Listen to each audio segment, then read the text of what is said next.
Welcome everybody. Thanks for being a little patient with me. We're debuting our new, we have the capability to do this on both Twitch and YouTube, so it's just taking me a second to get everything together. Please be patient with me, folks, on Twitch. This is my first go at it. But welcome everybody. This week's Griscom stream, I've been looking forward to this one. I want to talk a little bit about idealism. But before we get into all of that, I just wanted to start by letting people know we have our main show with me and Matt Leck tomorrow at 7 Central. We're going to be talking a little bit about Assange, the security state, and how the left can sort of think about these problems, right? Along with that, we're going to be breaking down a few other fun things in the post-game and in the main show, so make sure that you're there for it. And I believe later this week, we're going to be talking with my good friend Rob about TV production and the labor issues that arise in that arena. So I'm really looking forward to that. But again, let me see. I got two chats going in front of me, so I'm going to try to keep up. But for people who are new, feel free to ask questions. I'm always happy to sort of answer them. I think of these more as like a discussion than necessarily just like one long video. I'll try to keep up with both of these. I think there's more folks still in the YouTube, so I'll keep my eyes on that the most. And we always appreciate super chats, and thanks everyone so much for getting us to where we are. It's been really fun. Well, let me see. There's a lot to get to with this idealism question. And maybe instead of having it just be one long kind of monologue, I can sort of introduce these things in chunks.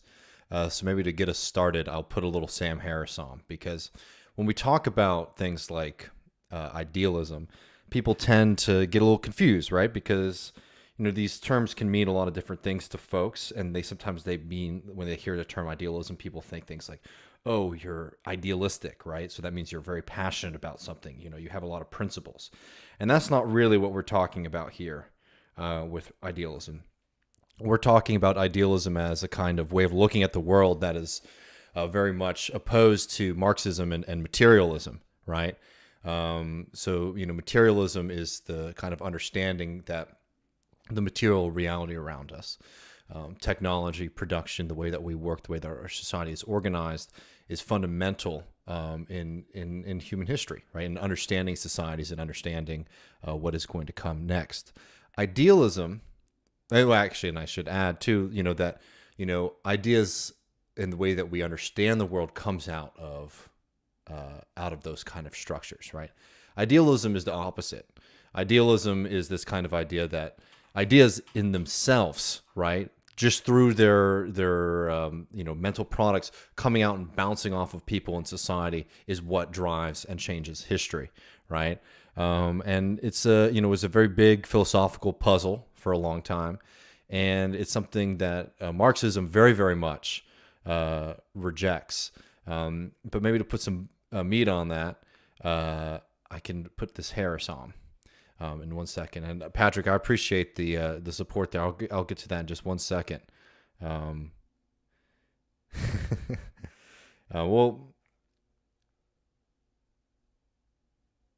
Patrick asked a good question in the chat here, and I'm going to get to that in just a second, because it actually sort of touches on a few different things.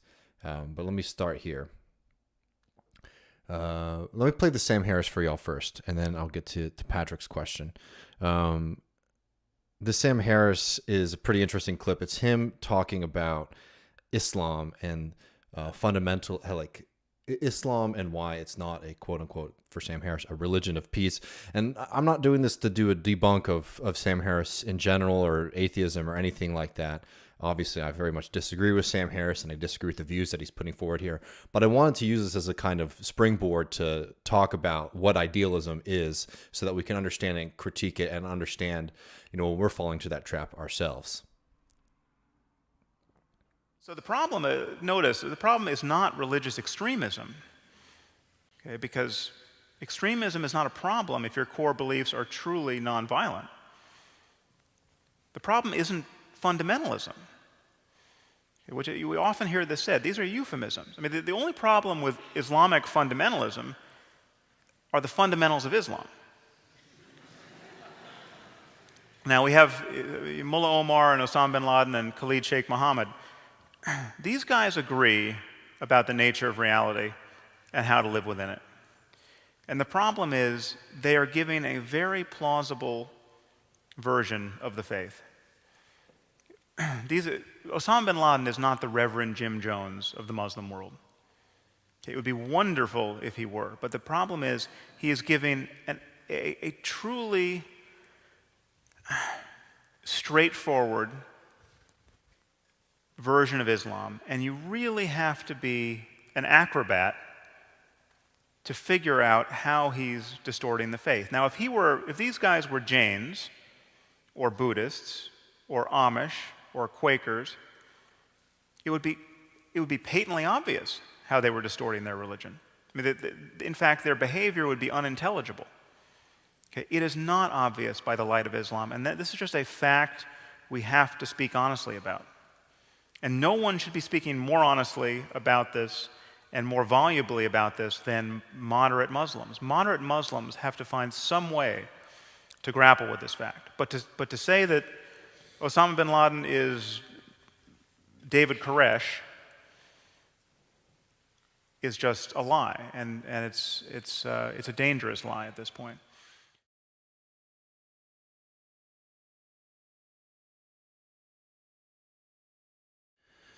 Yeah. So what's Harris saying here, right? It's this kind of idea that it's the text itself, that is sort of driving extremism, and not these massively critical historical factors that have driven, this kind of like radical version of Islam, to being a world historic force, right? Well, why is it that in the past 100 years, but most specifically the past 40 years, this has become I won't dominant, maybe might be the incorrect term, but why do we have characters like Osama bin Laden? Well, a lot of it has to do with centuries of imperialism mixed with anti-communism and anti-socialism, right? So these kind of reactionary fundamentalist Islamic movements are a reaction against two things, right? Global capitalism, right, in the sense of American and European imperialism in that part of the world. And two, a kind of story to tell people to pull them away from the other pole, which was, this grand opening in history, which was a communist movement, right? So then you return to something that seems to be, very culturally and historically specific, something that seems to be essential to your society, right? Which is, religion. And that's why these things become popular. And the violence associated with them is the violence of a different kind of form struggling against one hegemonic imperialist force, right? And that's global capitalism and imperialism. And then one ascendant form, which was, Soviet-style communism. Right, so you see this retreat that then develops into these kind of narratives and ideologies that become dominant and were used by people like Osama bin Laden. Right, that's the kind of materialist way to understand how these things could develop, and it could have developed out of a whole myriad of different things. Right, that's why you see movements that rely on a kind, on folk stories and wisdom and cultural traditions all across the world in reaction to hegemonic forces, right? To try to separate your group and your community and your society from these other political and economic movements that are surrounding you. Again, this is why Harris is so frustrating in this clip and frustrating in general, is he always separates these developments from history and from economics, which is what an idealist does, right? They think that, if the text were nicer, right? If the Quran were nicer and didn't have these kind of passages that I find offensive, right? Then we would be living in a different world. And it's absolutely absurd. And somebody like Harris is amazing. And earlier in that clip, he's going to talk about, Jains and things like that. Obviously, completely ignoring the the horrors that have been done in the name of Buddhism, right? And the point is not to say, well, all of these things are equal, right, necessarily, but to understand that these things develop out of very specific cultural and historical and political circumstances, right? And what idealists do, and what a lot of liberal philosophy does, is it tries to extract it tries to extract ideas and movements and peoples from their place in these larger systems in a way that can be extremely harmful. I was hoping to find a clip, and we did it with Michael a couple of years ago, where Sam Harris puts forward a kind of thought experiment somewhere along the lines. Sam Harris says something along the lines of, if you had two islands that were completely separate from the rest of the world, and on one of them you dropped the Quran, and one of them you dropped the Bible, you'd have two very, very different societies, right? Which is an absolutely absurd statement, right? Again, it's just this kind of idea that you can extract ideology. Ideology is that you can treat ideology as something that's not developing from the actual material conditions on the ground, right? What are the structures of that society? How is it organized? How is labor produced, right? Those are going to reflect themselves within the religions and the ideologies that develop, right? Christianity, for example, has had many, many different forms, throughout its history, from being an extremely authoritarian and repressive system, for example, under the Spanish, right? Because it was the state religion. It was how the state asserted itself over the people by telling them, you might struggle in this life, but in the next, if you follow the rules and are obedient, there might be something for you, right? And that created not only internally discipline, but it also gave a reasoning for Spanish imperialism around the globe, right? Colonization. And then you also see Christianity, for example, in the U.S., where there are many, many different threads of it, from people like Cornel West, who merge it with socialism as a kind of a discourse of liberation, right? To far right wing conservatives who use it in the service of capital, right? What I'm saying is that these things are interacting with their place in history, and this kind of like textual understanding of Christianity or Islam or any kind of religion, that you're extracting itself from the people who are preaching it for what reasons, from the people who are preaching it, what their class position is, right? What the historical conditions of that society is. It's absolutely absurd, right? And so much of the new atheist movement was this kind of childish way of looking at human history, where again, it's this focus on ideas, and if you can have the correct textual discourse, then you will. If you can have the right critique of the text of the Bible, of the Quran, then you'll eradicate all the problems, right? Absolutely absurd, right? These kind of things, ideologies develop out of the conditions that they find themselves in, right? Ideology is how we filter the world around us. Ideology is how we understand ourselves as subjects, as individuals. It's the kind of thing that when you know what you're supposed to do, right, in society, because you are sort of taught to see the world in a certain way. And ideologies can shift and they can be broken. And ideology, and we'll get to that a little bit later, is a critical part of Marxism, is the critique of ideology and understanding its role in society, right? But this kind of like really idealist way that people like Harris look at ideology and religion is absurd, right? Even Marx, when he writes about the term that everyone loves to quote, the opiate of the masses, right? People think all the time, it's like, oh, well, what Marx is saying here is that like, oh, this is the thing that's being used to trick them. In fact, it was a way for people, it was the heart of a heartless world, right? It was a way to bring some kind of wrestling or being able to grapple with the miserable conditions that the working class was finding itself in industrial European society, right? Marx, of course, was an atheist, as am I. But the point here is that he was understanding religion and its role in society as trying to give some kind of meaning for folks in a world, as Marx as in that line says, in a heartless world, right? And this is why people like Harris are absolutely so frustrating. But I want to get to some chat stuff here, so I want to go up to Patrick Stevens, who I thank you very much for the chat here, and he says the House discourse reminds me of when y'all talked of embracing champagne socialism and your appreciation of good whiskey. Obviously, a difference between a bottle of Woodford and a $3 million house. Yes, I would very much agree. But can we attract people if we stay? They can't stay. They can't have nice stuff. Whole thing just shows how unserious left Twitter is. I think that your first inclination is 100% correct. I think that, we shouldn't be. I think this kind of way that a lot of people try to present the left and especially socialism as like a discourse of austerity is not attractive. It's also not a world that I want to live in. I think that there's nothing too good for the working class. I think that working people should be able to appreciate and enjoy the kind of luxuries of life. I think they're honestly, especially if you're talking about things like nice whiskey or wine. I mean, those are products of labor and artisan and skill, and I think that those can be quite beautiful as things to appreciate. The big problem right now is that only some people can get that.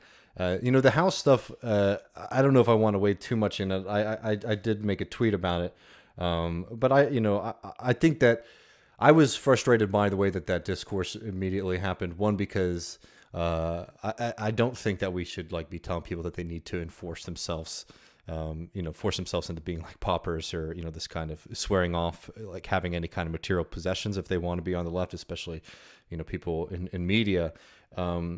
I got more frustrated because there was a section of people who said that it was absurd that people were even questioning it in the first place. And I think it's a pretty legitimate thing for people to start to, to be considering, the people who are sort of speaking to a lot of folks and pulling in, different income. If you're asking about what they're doing, and I think it's a reasonable question to ask.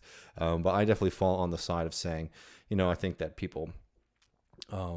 I don't think that we need to just be donating everyone's salary to charity or something like that. I think that that's a kind of, I don't know. That's not really, this doesn't really seem to be a logical way to think about accumulation under capitalism, which is an immoral system in general. Don't let that be an escape, an excuse for every kind of action. But again, I think it's legit for people to question and to wrestle with it. So that was my biggest frustration. There's a whole group of people who thought that was absurd that people were even asking the question in the first place.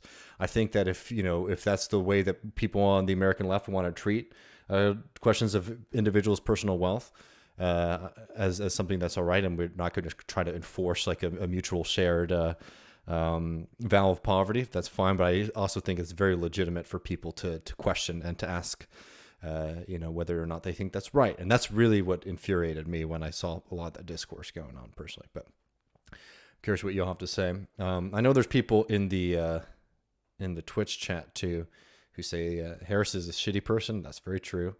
We got our first couple of subscribers, so I appreciate that. TJ3 Stacks. And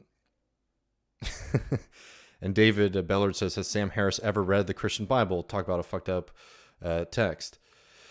Yeah, I mean, that's the kind of joke. I mean, Harris is not somebody who's necessarily afraid of criticizing the Bible, but he did make a turn and did focus a lot, obviously, on attacking Islam, which is why, he took, Michael was particularly frustrated with him. Well, let me see, y'all, because we got a few, there's a lot to get to with this idealism conversation, but I want to make sure I'm not missing people in the chat.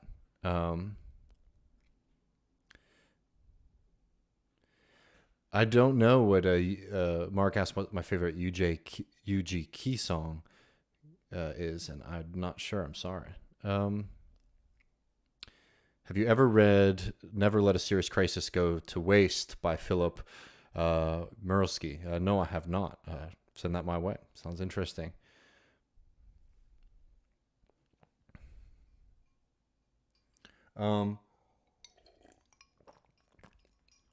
Puta Donkanit, I hope I'm saying your name correctly, says, what are some examples of a remarkably fair and equal society? Not looking for perfection, just a relative model example in his era in history. Well, I'm a Marxist, and what that means is that I believe that society is moving in a certain direction, right? It's not linear, right? But it has been moving in generally a progressive direction. What do I mean by that?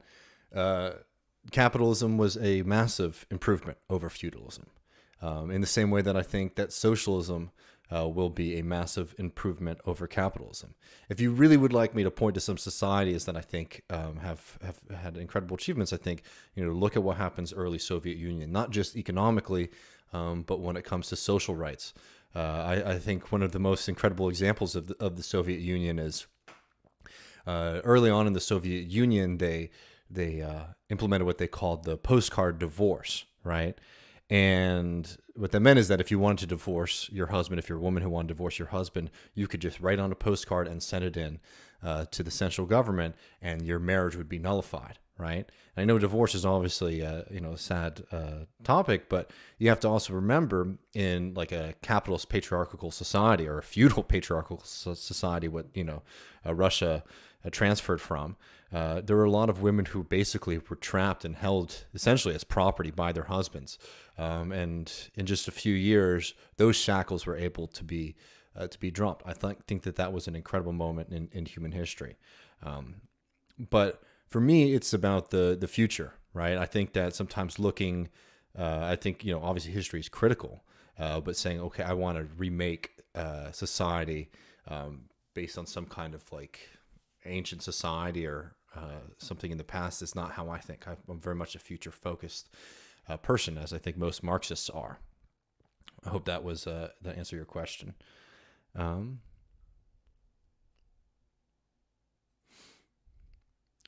let me see. People are wondering if you've ever played bike polo. No. So, Bill, I'm going to say this again. I know some folks have been watching since the beginning, but Bill says idealism is not inherently bad, but when it turns to being a dogmatic ideologue, it can be problematic. I just want to say this again for people who are coming in. When we're talking about idealism, we are not talking about caring a lot about something or being idealistic in the sense that you have a lot of hope and belief in something. We are talking about a very specific belief that ideas are what shape history rather than history and material conditions shaping ideas, right? That is the critical Marxist distinction from somebody like Sam Harris, who thinks, if you had a different Quran, we'd be, the Middle East would be in a different situation right now.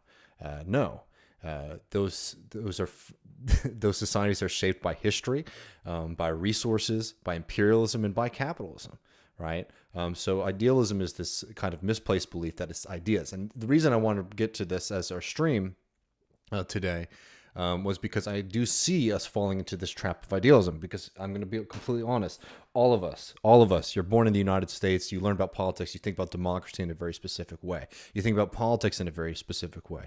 We have to break out of idealism. We have to relearn how to think about politics if you are serious about trying to build a different society. If you are serious about socialism, if you are serious that you think that the conditions that we're living under today are not only wrong, but can actually be improved, that life can be better than it is today. That's the difference between being a socialist and just being a doomer, right, or being a pessimist, is that you actually have this radical belief that as bad as things are, that there are pockets of resistance and potential to build out of this system, something better, right?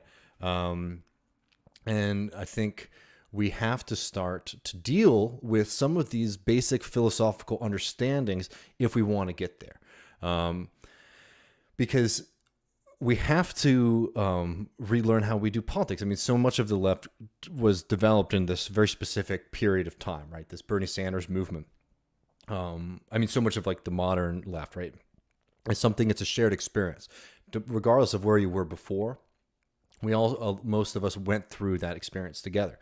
And there's a lot of focus on things like, I'm going to argue about why Medicare for all is better than Obamacare, right? Which it is.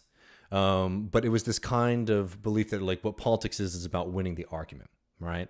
And I'm starting to see that this is becoming a problem amongst the left, right? Is this kind of belief that politics is about winning the argument. If we just have the right kind of phrasing, if we have the right kind of branding around our politics, then things are going to change. We get a lot of this from people. And of course, we have to play the game of politics, but we have to be thinking very, very differently. And if you're engaging in politics, if in a way that you're just thinking about how you're going to win some argument, you're making a big mistake. And this breakdown that we're seeing right now amongst the left is very much in reaction, to this, right? Because you have a lot of people who do think about politics, in my opinion, through idealism, right? They think that we on the left, we have the right ideas, and what we need to do is we need to convince the people with power to give up their power or to change the way that they see the world, and to come on our side, right? That the bosses are just going to sort of pass over the co-op, or we're going to exert ourselves in a certain way, and the state is just going to say, oh, actually, you're right. We are a repressive apparatus, and we're going to step away, right? That's not what's going to happen, right? What you have to be doing is building collective power. And how do you build collective power? You have to be able to break through individualism, right? Which is a religion, not just in America, going back to my criticism of Sam Harris, not just in America, but it's a religion of individualism is something that is not just, because America's flawed is why we're such an individualistic society. No, we're in an individualistic society because we are a hyper-capital society. Capitalism has been so effective in this society that it has either eradicated any other kind of ideologies or way of thinking about the world, or it is incorporated within them this kind of thing, right? Great example of this. Think about the church, right? The Christian church in the U.S., right? While we do have some counter narratives, the church has been co-opted in many ways, despite being broken from state power. And this is the critical thing, right? Because it's not that the church was some great system before it came to the United States and became corrupted. Obviously, extremely barbaric and repressive system previous to American democracy and American capitalism. But think about the way that the church functions in the 21st century in the United States, right? It's an appendage of capitalism, right?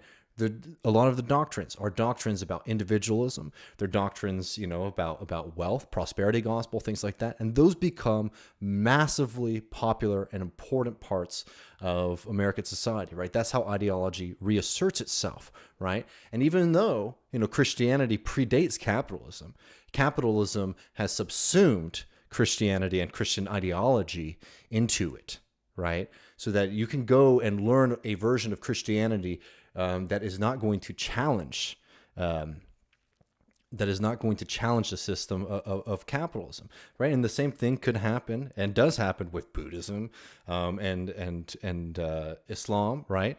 It's the way that those societies are organized and what the dominant classes are in those societies, right? So in the U.S. right now, we live in a period of extreme fragmentation, right? An alienation for the vast majority of working people, and an extremely powerful and entrenched ruling class.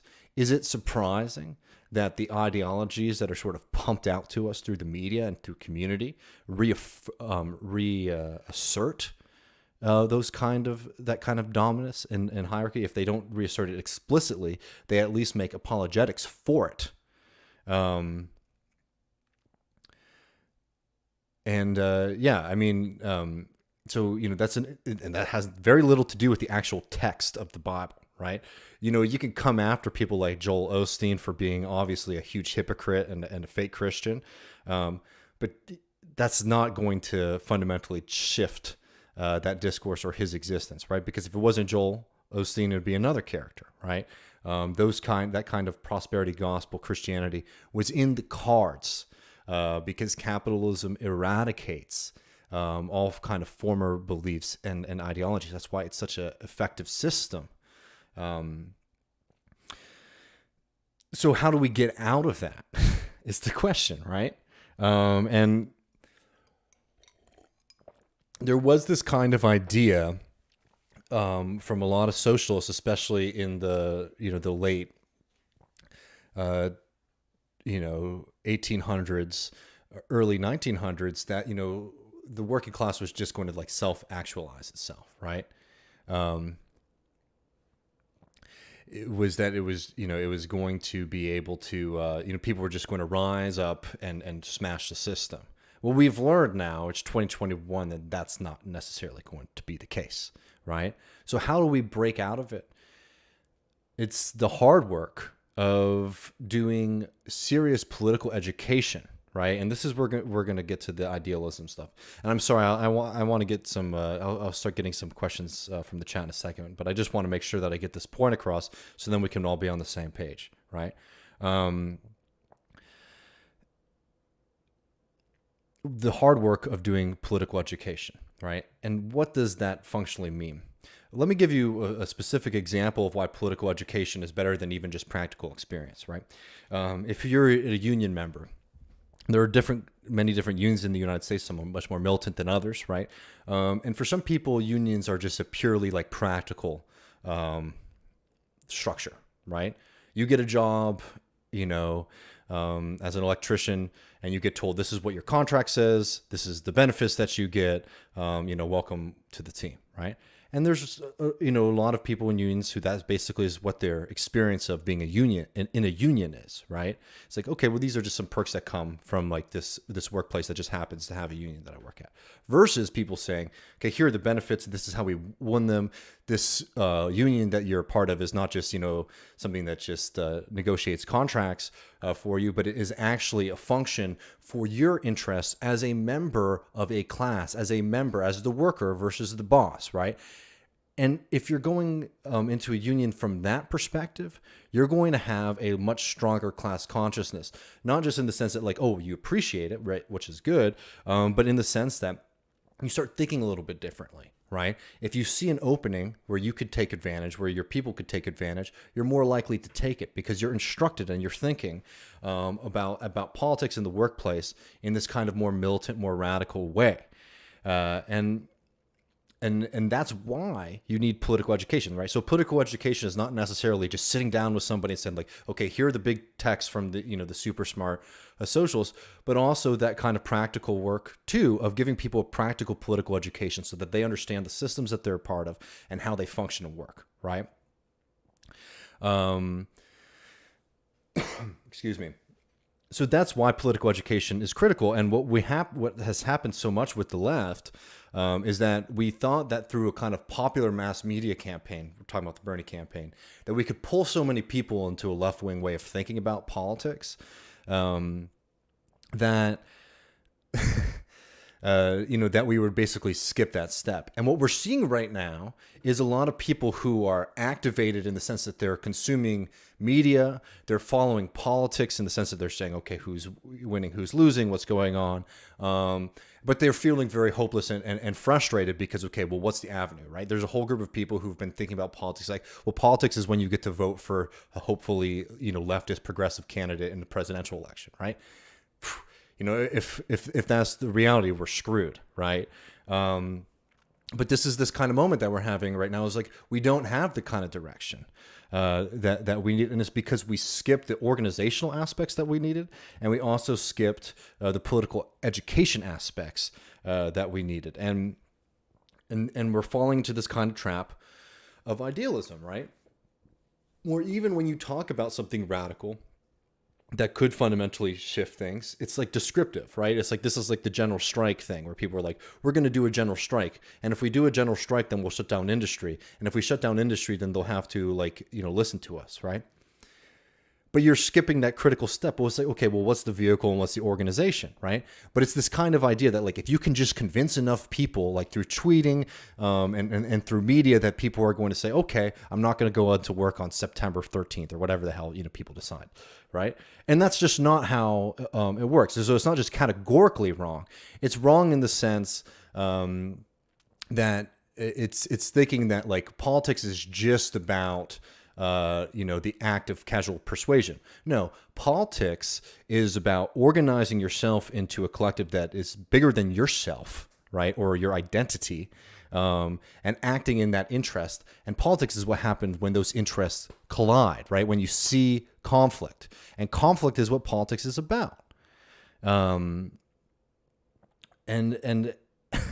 what we're seeing much more than actual like conflict in the sense of large organizations conflicting with each other, we're seeing individual conflicts, right? Oftentimes, being much more about like people's dispositions, and the way that they act and the way that they talk, rather than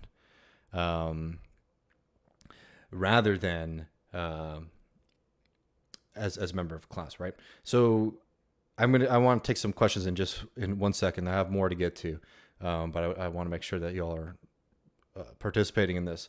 But just as a last point about the political education thing, right? Because this is where we can break out of individualism. Because a lot of people, when they hear political education, they think, oh, well, this guy just wants me to sit around by myself and read. No, I don't think that that's helpful. I mean, if that's all that you have is available to you, absolutely. It's much better to read in a group of people, right? And it's even better to read as a part of an organization, right? So, be it DSA, be it PSL, be it Socialist Alternative, whatever, right? Working in a group of people, thinking things through together is absolutely critical. But beyond that, like, let's just break out of this kind of individual way of thinking about education, right? Political education. You don't do political education just for yourself, right? You don't do, because that's just what rich people do. That's what bourgeoisie people do, right? They read because they think that they, by being higher educated than other people, it reifies to them, it proves to them that they are better than everybody else. If you're a Marxist, if you're a socialist, that's not where we're coming from. You read and we educate ourselves, one, to arm ourselves with knowledge and the techniques and the that we need to win in politics, but also so that we can be useful to each other, right? That instead of every time a new kind of decision comes up as a group or as a class, or new kind of political rupture happens, we don't have to spend all of our time convincing people on this one question, because people will have an understanding of themselves as a member of a class, as a political organization, right? Instead of what we have right now, where we have a shitload of individuals out there, right? And the point of like Marxism and socialism as political philosophies is not to deny the individual. It actually very much takes that into account. And the fact is that we all have completely different lives and different perspectives that arise out of that. But the potential of all of us having this similar relation to capital, right? And to the capitalist class, right? Where you ask yourself the question, if you, stop working tomorrow, how long could you live, right? And for most people, it's not very long, right? Well, then you're a member of the working class, right? Many different degrees there, but you are a member of that. And having that understanding allows us to overcome all of these other kind of identities and just random things that happen to you in your life that shape your perspective, right? That's the political hope of socialism, which is why we have to have this kind of political education that then turns into organization and a party. In the United States right now, we are in a pre-party formation. And I know people listening to this are members of organizations, right? And I'm not dogging your organization, but I'm saying as a working class, as a left, we're still scattered in, all over the place. So to be able to end the scattering, the first step is going to take this kind of political education so that people can understand that the desires that they have in politics can only be met through structure and organization. Right? So this is like when you get these kind of demands like, oh, we're going to do a general strike, or we're going to do this kind of thing. It's like, well, absolutely. Like, let's try to flex our muscle and our power, but we don't have any kind of structure, right? So we're trying to build a bridge between where we are today and your desire. And that bridge is going to have to be built through organization, through political education. But yeah, I got a lot of questions and stuff in the chat. So I want to make sure that I'm not ignoring y'all, because there's a lot. There's obviously a lot to get to, and maybe it's a little ambitious as a stream, but I appreciate this. And thanks to everybody watching on Twitch. I know this is the first time we've had Twitch people on there, so maybe I'll get to some of these questions from the chat here. Gil Nimmer says, one of the strategies that I believe could definitely work, this is from Twitch, one of the strategies that I believe could definitely work is the building of autonomic spaces. I'm not familiar with that word. Real life, social, cultural, and political spaces for working people. That last bit, I 100% agree with you. I think that it's really notable. I mean, sometimes you can understand why we're in the position that we are today, like seeing what our opponents have done, right? And I note this on the show a lot, that one thing that people forget is that neoliberalism has been extremely successful at destroying the social, right? Where can you go in your community right now and spend time and interact with other people that you don't have to that is not like a consumer place, right? It's not a restaurant or something like that, right? Those have been eradicated. The church, as much as it exists, I was saying earlier, has really been affected by a lot of capitalist ideology. That doesn't mean that every single church is like that, but in many places, that kind of social bond that historically exists in the United States and a lot of European societies, that has been severed too. That kind of connection between, the community, the neighborhood, and the class, right? That's a function of capitalism. So yeah, no, I get what you mean, Gil. Yeah, I mean, absolutely. Like, building those kind of spaces is going to be really critical, because we need to be able to find places to meet each other, and we're trying to do it on some level through the internet. But that's their space, right? That they control the systems that we're using right now, and they try to push us into having certain kind of conversations, and discourse. I'm telling y'all, somebody does YouTube stuff, it tries to push me to talk about certain topics, right? And I'll tell you one thing, one is obviously just following whatever's being pumped out by the mainstream media and mainstream news, as you would expect. But obviously that's a dead end, because they set the agenda they set is not reflective of the actual reality of working people in this country. And two, it just tries to push you into drama and fighting with folks, right? So even though we can try to find ways to use them, like, we have to understand that, like, these digital spaces a lot of times are very much controlled and censored. Yeah. And Gil's on point in the Twitch stream there too with that last comment. Let me see, because I know we've had a few things going. I want to make sure I'm not missing questions here. Evan says, it seems one of the strengths of the left is building parallel power structures, community housing support when landlords capture electorally. How can we bolster those? Well, there's lots of different ways that you can bolster them, and I'm not an organizer in that way, that I have a campaign, just ready to go. But I would be careful about falling into too much of a trap of privileging these kind of concepts, right? Of just parallel power structures in and of themselves, because we need state power at the end of the day. There's a reason that capital is so interested in co-opting state power, because it can be very, very functional. Even more for capitalists, blocking our ability to enter. A great example of this is what's going on in Buffalo right now, with them trying to eradicate the position of mayor because a socialist won it. So again, I think, looking out for people in your community is certainly a way to start to build those kind of structures from the ground up. I think, the communes, for example, in Venezuela are very interesting on this level, but in those cases they also have state support, and at the end of the day, to do the kind of things that need to be done to rapidly to use less carbon in our energy production, to be able to house people, all these things, we're going to need to have the biggest instruments that are available to us, and that's going to be the state. So I think that there's ways that we can develop certain alternatives, but we can't take our eye off the ball there, because the big thing that we need to be able to control is we need to be able to control finance. We have to be able to control. I'm talking big term, long-term stuff, but being able to control finance, to turn finance into something that's democratically controlled, will be critical in any kind of transformation from the hyper-capital system that we live in today to some kind of beginnings of a socialist program.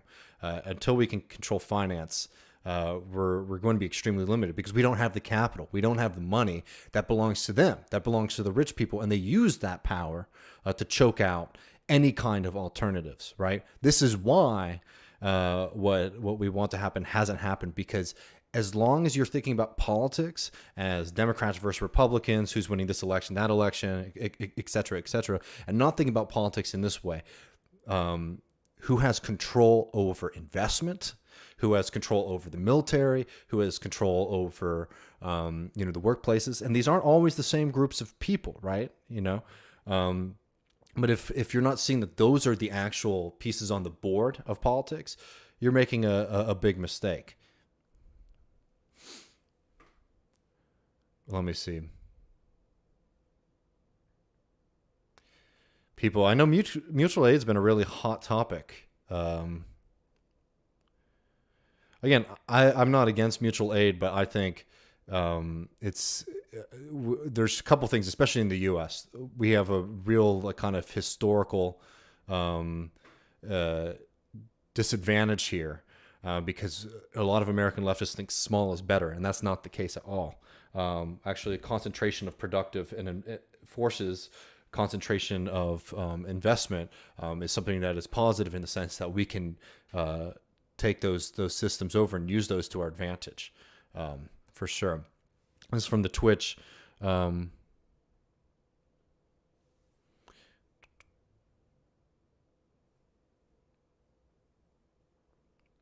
Someone says, have you ever considered that your drive to draw people away from mainstream ends up giving you a massive amount of power over the ones who follow you?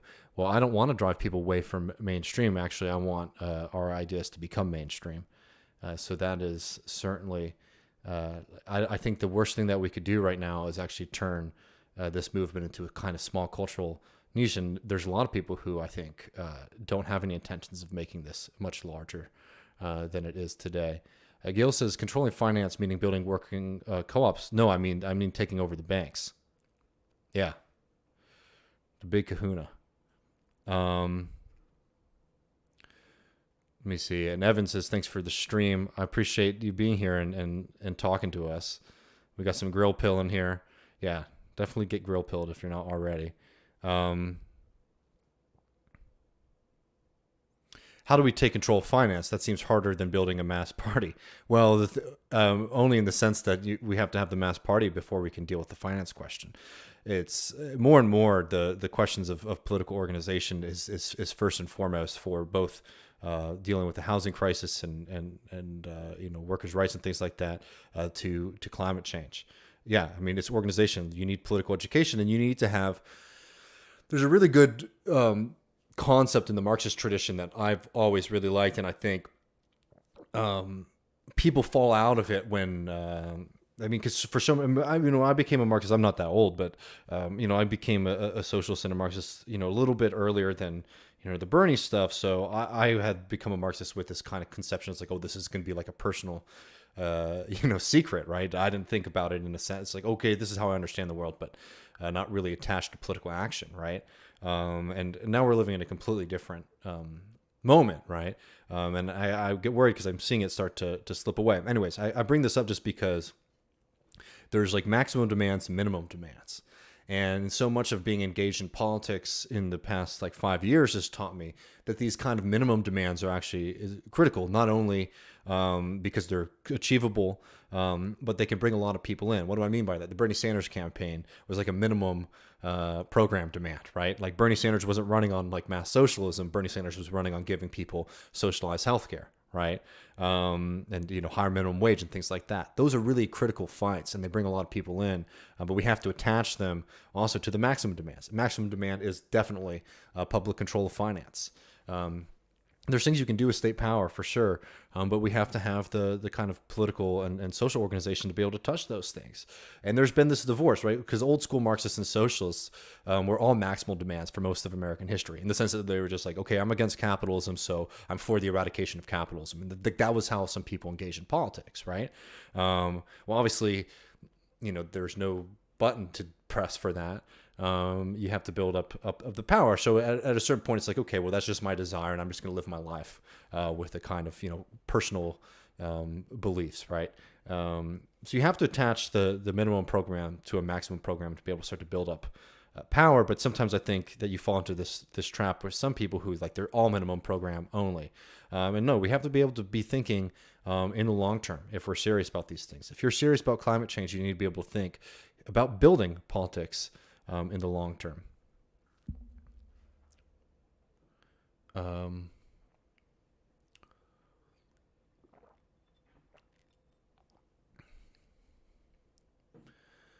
Let me see.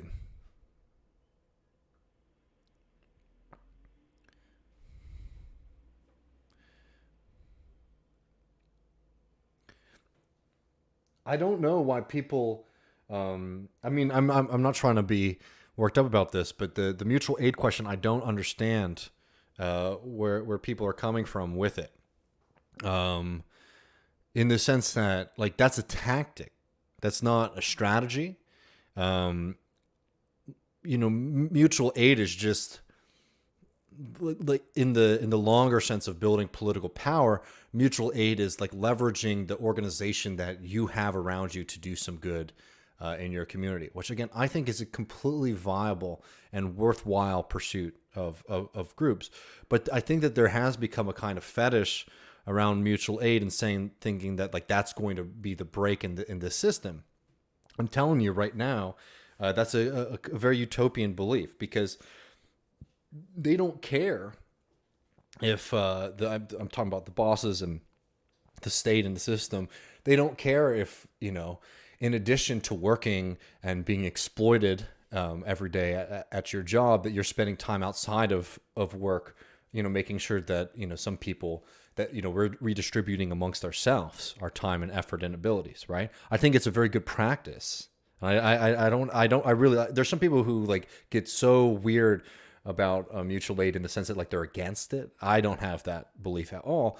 But I also think that, no, I'm sorry. It's like we have to be preparing to try to take state power and political power and organizing and taking over workplaces and things like that. We're not going to be able to build up a completely separate society, just based on mutual aid. That's old school, kind of like debunked, utopian social stuff. We got to be very serious and clear with what we want, and that's taking state power and using the power of the state to create conditions where socialism can grow. You can't dictate socialism from the top down. We've learned that as well, right? It's going to be a process, but mutual aid in and of itself is not. I don't know. It's not going to break the power of the boss over you. It might alleviate some of the worst tensions in society, and in that sense, it's a good thing to do.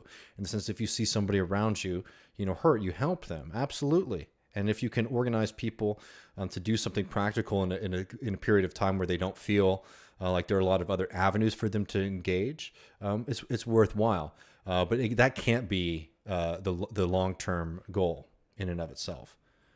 Yeah, and Bill says mutual aid is what you can do right now while we were fighting for larger systemic change. Just like, just don't fall into the trap of thinking that that's the end all be all, right? And I think that that's why some people get worried about it.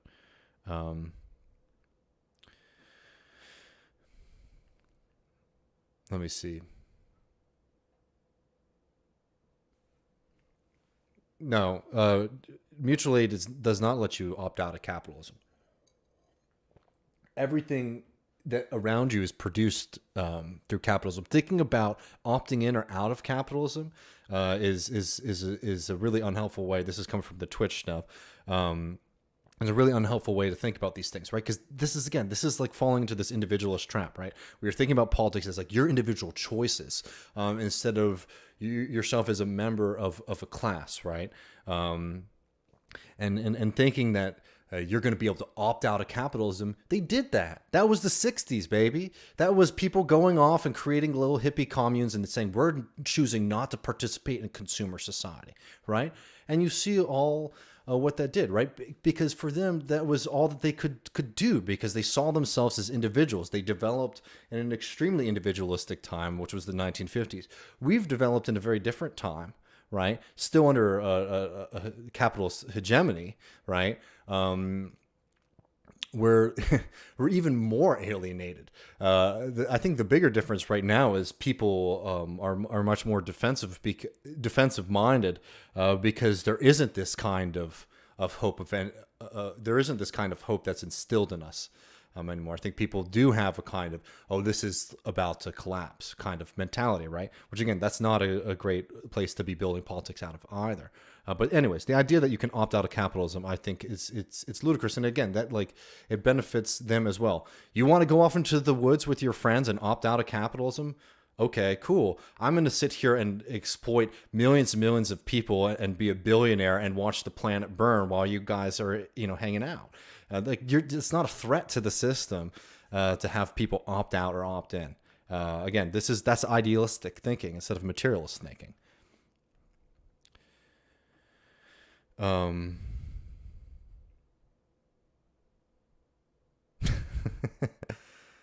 Let me see. There's already a battle between the Twitch and the YouTube here. So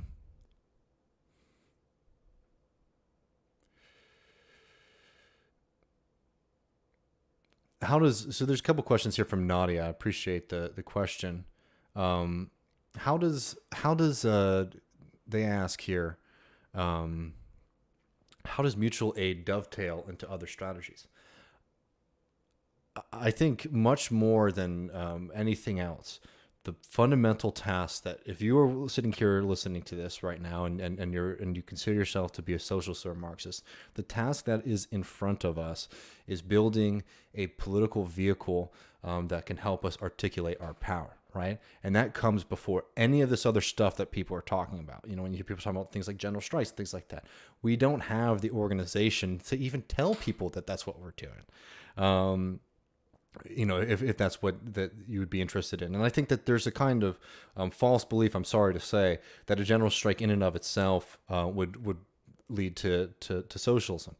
It can seem that way only because we are so historically weak right now, that an action so big and so consuming might feel like utopia to you or like the horizon, but that's just a potential step along the way.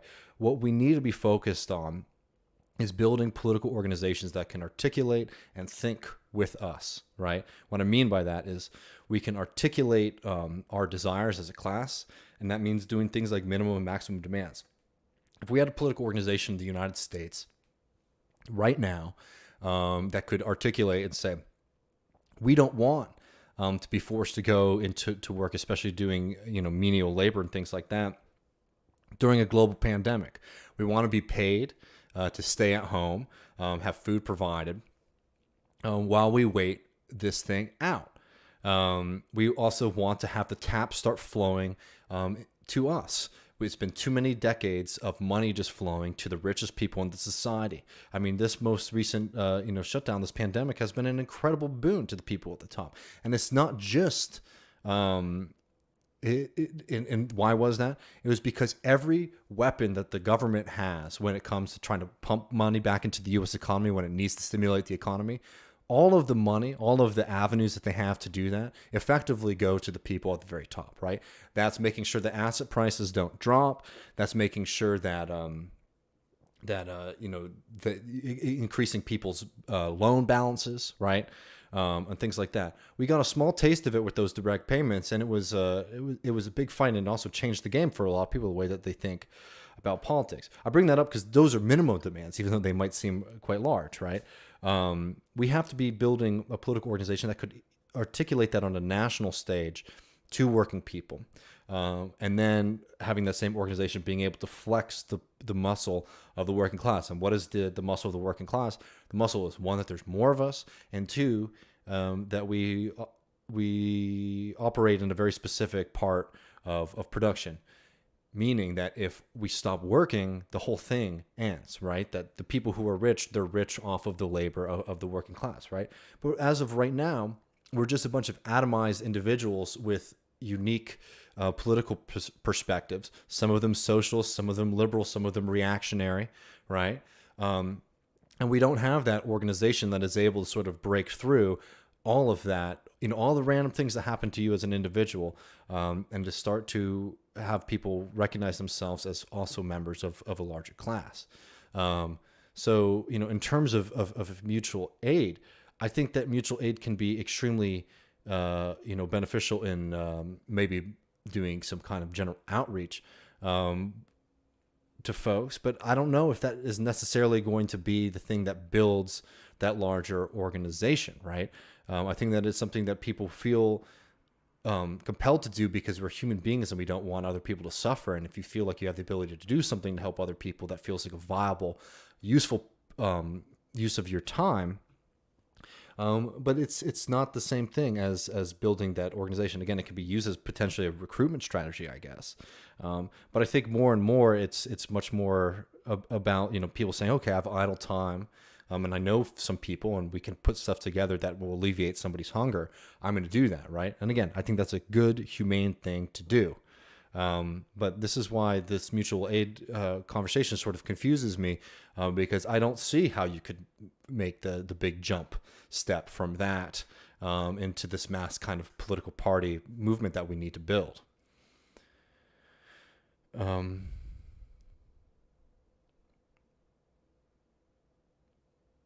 Let me see.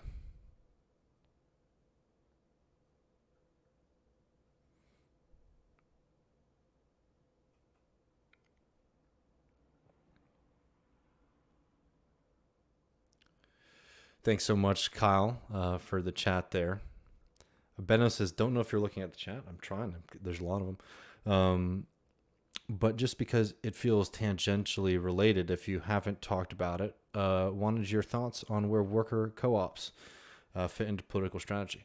I think it's a really powerful model. I think that it politicizes a lot of people, and I think it's beneficial. So if you have the ability to pursue it, I think that it's definitely the way to go. I mean, it's something, for example, Richard Wolff finds to be a very useful way to start to build a different kind of system. I think production would be looking very different than it currently does under capitalism, and I think co-ops offer a potential window into it. I don't, I guess, share the view that we're going to just create a bunch of random cooperatives, and then that's going to lead to revolution, for example. But I think that it's definitely going to be a part of capturing some industry and alleviating some people's suffering and politicizing them. I think it's an extremely beneficial thing. I hope that was what you meant. I mean, it's hard sometimes having the one-way conversation. I know. I appreciate everybody in the chat. So it's hard for me always to tell where people are coming from.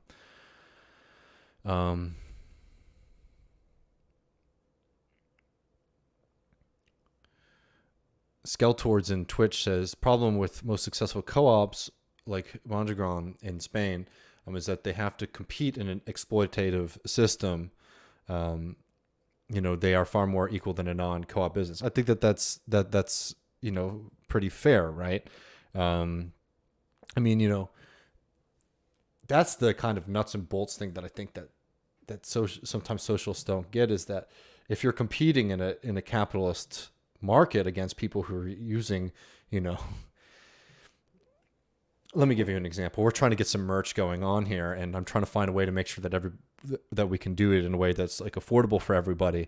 And then you're also trying to obviously avoid exploitation as much as possible. Well, that means that the prices, go up. And again, I'm happy to pay extra, if I have the ability to avoid, these worse excesses.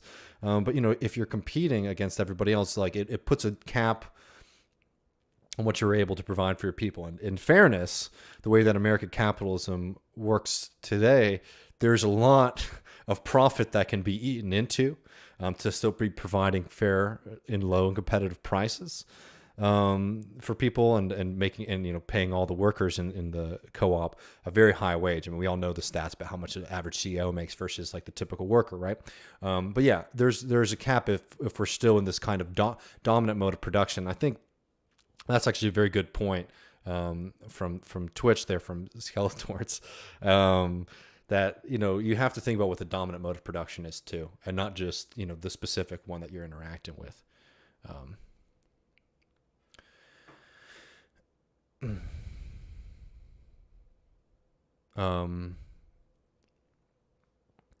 I understand you reject doomerism, but this crazy legs. But do you think it's valuable to address the elephant in the room, in that civilization is currently on its way to collapsing? Well, I reject doomerism because I'm not just going to sit here and let something like that happen, right? And just watch it happen.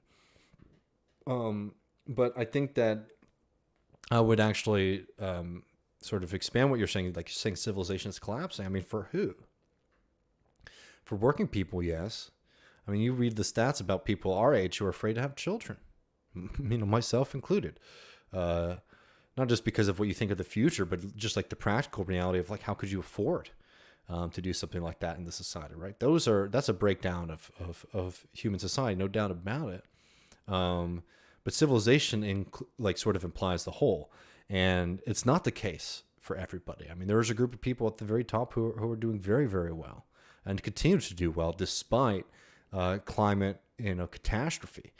And I think the way that sometimes when we're talking about climate, that sometimes we fall into the left is sort of trying to make it like a full-on appeal, is not the most helpful, because I'm sorry to say, y'all, like I can see, people always say things along the lines that like ecological crisis is going to be like the death knell of capitalism, and we know that story.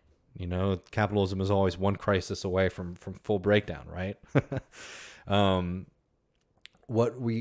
What I can see as a very likely reality under climate change is like an extreme kind of, climate totalitarianism, where the vast majority of us suffer immensely. Our quality of life, falls dramatically, but we still maintain a system of hierarchy where those at the very top, they move to the parts of the world where it's not as bad.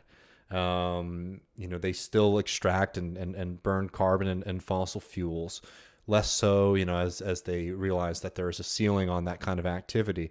But basically the pain, the punishment, and the payment goes to us. So why do I reject doomerism? Because I don't think that just sitting around and saying society's collapsing is going to help us avoid that fate. I think that's saying we have the power to remake the world. And trying to think constructively about ways to do that is the way to go.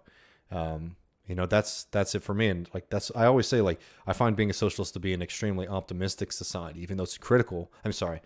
Being a socialist is to be a very, optimistic, and positive, mentality, right? It's the kind of thing that can get you going in the morning, wake you up, give you something to believe in. Because, it says out of all of these bad conditions that we're in right now, we can build something better.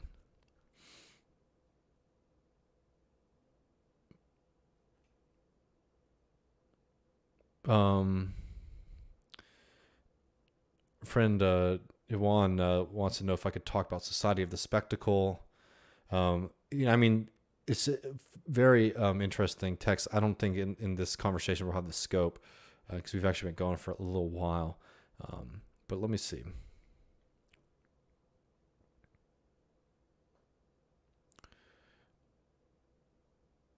Yeah. Yeah, and in the Twitch, they're quoting Gramsci. I'm a pessimist because of intelligence, but an optimist because of will, which I think is a way to go. I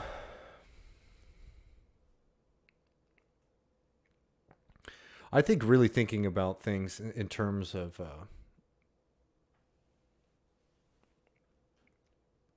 lower class, middle class, and upper class that we do in the U.S. is not the most helpful. That's a way of thinking about politics. I know, like, we grow up with this, we all know what we mean by it, but I think it can be a little bit distracting because it hides.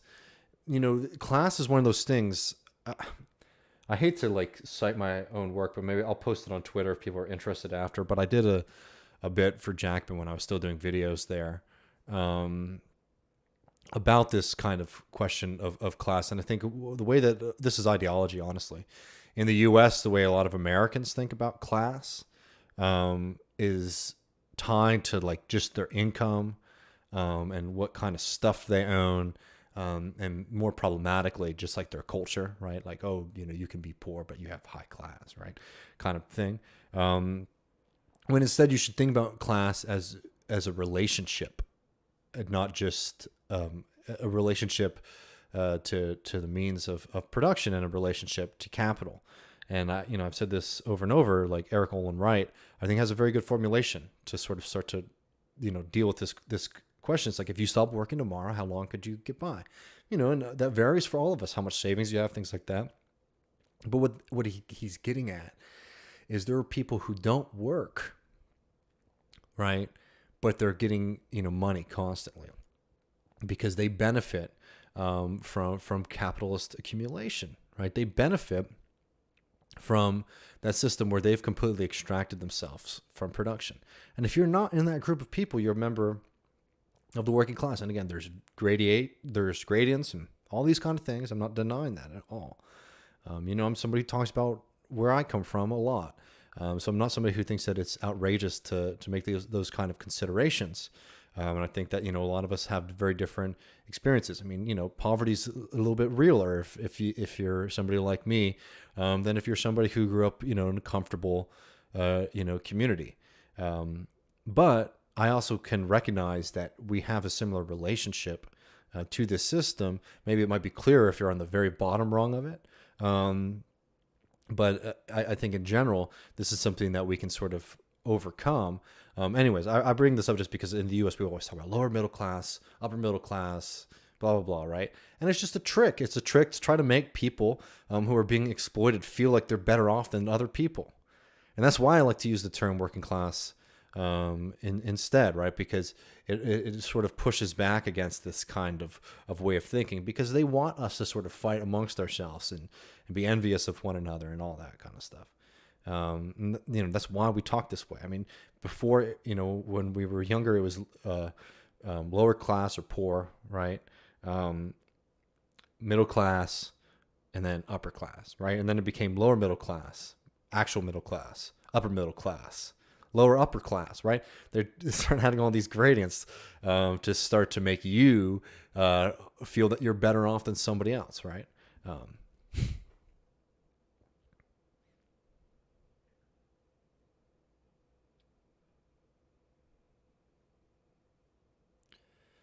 Let me see. Dakota has a good suggestion in here. Leo Panich's Class Theory for Our Time goes over some interesting and potentially contradictory positions between middle class and working class formation in the 21st century. Love it. Yeah, Rick Roderick, the good old boy, West Texas philosopher, said, "Stop working for 8 years and see what happens to you to tell what class you're in." All right.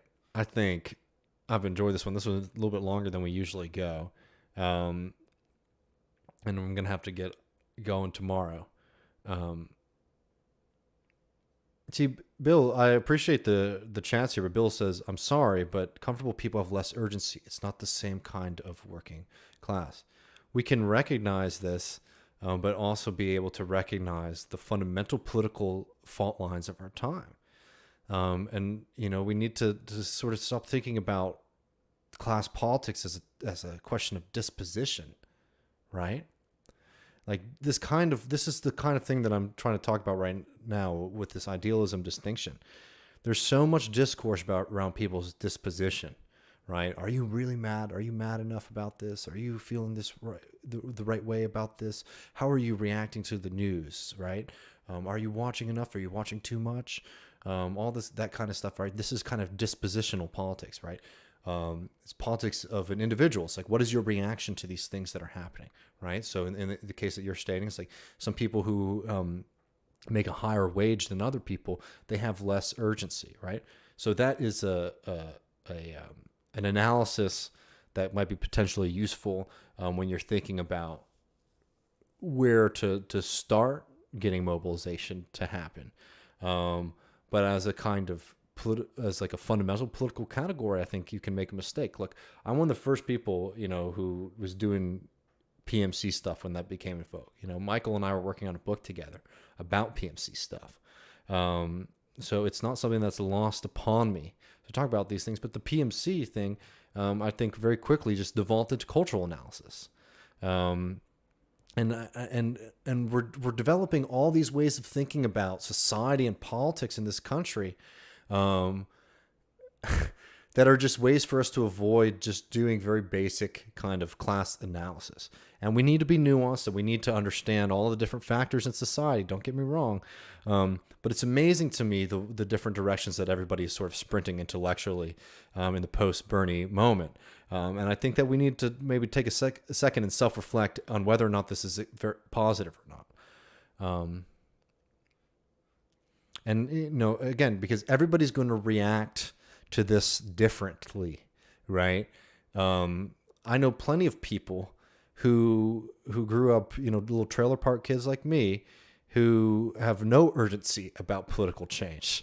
And I know plenty of people who, you know, make higher salaries than those folks who do, right? And this is the point of building class politics, building working class organizations, is that we can avoid the different bumps along the road in people's lives that make you think a certain kind of way about these things.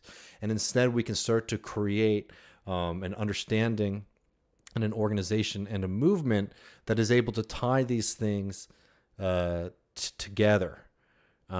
Because if you just wait for everybody to have the perfect kind of life for there to be political change, we're going to be waiting forever. And that's one of the big mistakes that we learned from a lot of the early socialist movements, was this idea that the working people were just going to kind of like self-actualize, right? No, this is a process, and it's an activity, and we need to start understanding it as such. I don't have all the answers to these things, but I wanted to do this stream on this topic today because I don't think that those are the questions that we're really wrestling with. We're wrestling with, what's your attitude? Do you have the right, you know, position on this, et cetera, et cetera? You know, are you reacting in the right way? And that's not we can't wait for everybody to have the kind of perfect life to do politics. Somebody, Hale says in the Twitch chat, someone in the upper middle class, I reject the difference in urgency. Just because we earn more and can cover basic needs doesn't mean that we're not acutely aware that all of that can be taken away. Yeah, I mean, yeah, I think these are the kind of questions we have to be able to push through. Well, I really appreciate this. I hope it was all right and smooth doing both YouTube and Twitch. If you're on YouTube, please like and subscribe. Check us out tomorrow at 7 Central. On Twitch, I appreciate all of y'all. I don't really know how that works. Mal's going to have to explain it to me. But whatever the equivalent of that is too, we really appreciate it. And we will see everybody see everybody tomorrow at 7. And yeah, go Spurs.